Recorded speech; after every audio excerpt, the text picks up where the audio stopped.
Yo people, welcome back to the YouTube channel. You already know what time it is. It's time for the Southampton versus Chelsea preview. And I must say, we're in bad form. 2 defeats on the trot, 7 goals conceded at Stamford Bridge. I'm happy to be away from home. I'm happy to be travelling. I'm happy for the team to catch that bus and head down south to the beach, to a team that potentially are on the beach because only 1 win in the last 5 for them. We really need to win this game. And I've been talking up in the last fixtures about relegation scraps and teams that we're coming up against. At some point, we're going to face some danger. Newcastle provided a big test for us at Stamford Bridge. We only just crawled over the line. Brentford whoop our asses. Now, we got a team that are supposedly on the beach. Their form suggests, where they are in the table suggests as well. Will we showcase that when we play against them at St. Mary's at 3 o'clock? I hope so, because we absolutely have to win this game. As Tuchel said post-match for Real Madrid, it's no longer thinking about Real Madrid's second leg. Focus on Southampton. Focus. Concentrate. Yeah? Like juice. You already know what it is. Yeah? Because at the end of the day, we are not done with this top 4 yet. We should be done. It should be decided. It should be complete. But it's not done yet. I still have the utmost of confidence that we're going to make it because I don't think the teams below us are better than us at all. But not form-wise, not ability-wise, but we cannot afford to take risks. We have to get the job done. So I'm glad, and he's made it abundantly clear, this team are going to have to focus and will be focused for this game. Southampton, listen, the reason why they're on the beach is because they're a good team. You know, you don't get to this point in the season and be able to just coast without having showed and displayed some sort of form earlier on in the season and some sort of ability. Now, listen, when it comes down to them, my major worries for them, obviously Ward-Prowse, Che Adams are joint top goal scorers. Third in that list is Broja from us, on loan from Chelsea. He's not going to play this game, of course, because of that loan deal. But I am very worried about Livramento and Kyle Walker-Peters in the fullback areas, especially when I saw how bad we were out wide. Well, we were bad all over against Real Madrid, but we were poor from defending out wide. Vinicius, of course, getting the assist from the left-hand side as well. So those 2 fullbacks are going to be key in this game. We have to keep an eye on them. They're very quick, very talented, young players, and, you know, I have a feeling, and it's been kind of like said across the TL a little bit, I kind of have a little feeling that Livramento, although we have the buyback, will find his way to Manchester City at some point in his career, because as a Kyle Walker replacement, I could see it. What do you think? Livramento, man. He's 18. He's 18, first season. Where did this come from? It's just a hunch that a lot of Chelsea fans have right now. Sources and that. If he couldn't start for you. No, he's young. Don't be so damning. Don't be so dismissive. He's young. First season in the Premier League. I think he's 18 or maybe just turned 19. I'll have to check. I think he's 18. There's a lot of and good long-term replacement for Kyle Walker. There's a lot of good fullbacks. Nah, we're good. I don't like the way you just turned your nose up at my brother. We're right. Was you hyping up Kyle Walker when he was at Tottenham? Before he came? Was you hyping up Kyle Walker when he was at Tottenham before he came? I thought it was too good to be at Tottenham. I didn't think he would ever come to Man City. Alright, well then calm down then. We don't want Livermore. You take him back. We would love to have him back. It's the point I would love to make, because the left-hand side is absolutely... Take back as well. I would love to. Trust me, if I could bring him, Guy, Livramento, Tomori, all these brothers back, I would do so immediately. I'm starting to think Marina maybe not be as strong as... In hindsight, that window was kind of...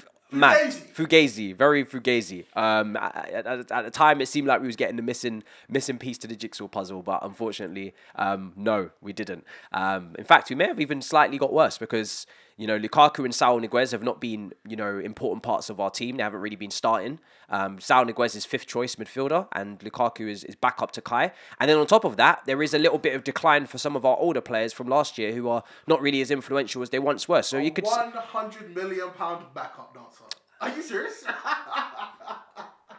It's not bad, is it? That's an expensive backup dancer. You would know all about that.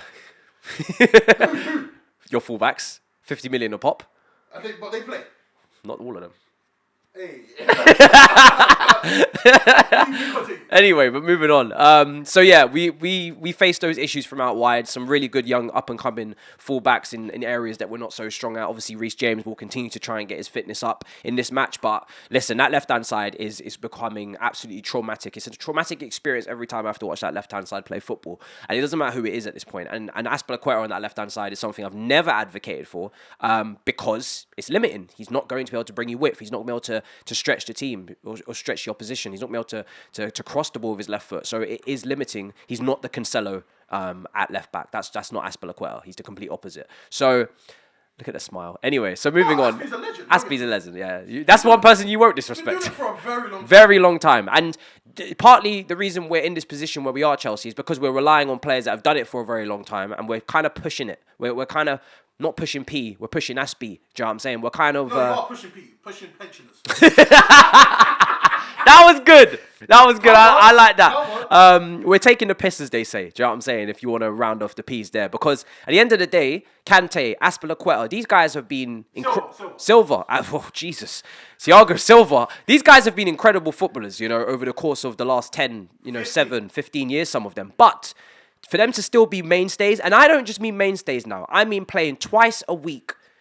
Saturday to Wednesday, to Sunday to Tuesday. For these guys, well, that would be a kind of madness from Premier League, but it wouldn't be the first time they put a fixture list up like that for teams. But I digress. The point is that for these guys to have to play twice a week, it's not what we would plan for. It's not what we would have in our heads. And no wonder maybe there's a little bit of a drop-off from some of them. So, but yeah, listen, from the team news from Tuchel, it seems like Callum Hudson-Odoi, Lukaku, there's doubts as well over him. Ziyech, some doubts as well. Chilwell's obviously still out. And actually, on SofaScore, it seems like Pulisic is doubtful as well, but I'm not sure where that came from, unless that was mentioned.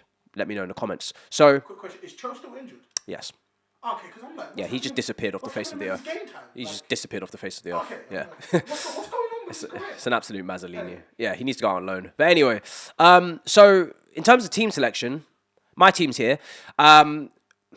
Partly why I'm so pissed off right now is that we can't even take out the players that on merit don't deserve to play. So my point being is Mason Mount. You would love to say, okay, not great against Brentford, pretty poor. Not great against Real Madrid. Not the worst, but not great.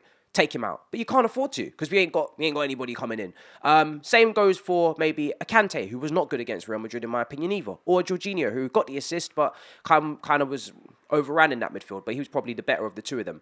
Kovacic absolutely has to come in. My main criticism of Tuchel over the last 2 games is that you didn't start Kova in either of them. Either you start him against Brentford or you start him against Real Madrid. I don't really mind which one, but you got to start him in one of them. He's been the best midfielder this season. For him to not start in either was absolutely mind-boggling to me. I was discombobulated and confused. So yeah, he's got to absolutely start in this game. But I think the main threat here is obviously we know Ward-Prowse's free kicks. You know, this brother, and I know it's crazy for me to even have to say that, but he is right up there with the record for free kicks in the Premier League history. This guy, do not give away, guys, stupid fouls on the edge of the area. I beg of you. We saw what Cresswell did for West Ham last week. It was an incredible finish. Do not give away stupid free kicks on the edge of the area. I never mention free kicks on this channel. I never really mention, these kind of things because I feel like, it's not very often. It's special. It's a moment of magic. It's not expected that people score these free kicks all the time. But for Ward-Prowse, it is expected. We know that's why he's joint top goal scorer for Southampton along with Che Adams. It's mainly because of free kicks and if he maybe takes the penalties as well. So have to watch out for that. Like I said, have to watch out for the 2 fullbacks that are very quick. And obviously Che Adams up front is joint top scorer for them, so watch out for him too. But this is a team that are coasting. This is a team on the beach. They are on the south side of England. So it's all matching up nicely. It's a 3 p.m. Can we handle that? Can we handle a 3 p.m.? We couldn't handle it last time. So I hope and pray. I think Kai has to start again. He was by far the best player against Real Madrid, and it was absolutely abundantly clear. Of course, he gets the goal, but he was just the only person that actually showed any sort of ability on that football pitch and got involved and stuck in. So obviously, Lukaku sits on the side again for me. But yeah, it's a long day. It's an absolutely long day indeed. And 3 p.m. will be the time where we get clearances and clarification on Lukaku and Ziyech for their fitness, but either or, Pulisic or Ziyech, whoever can just about make it has got to start in that front three, despite Pulisic really being poor against Real Madrid also.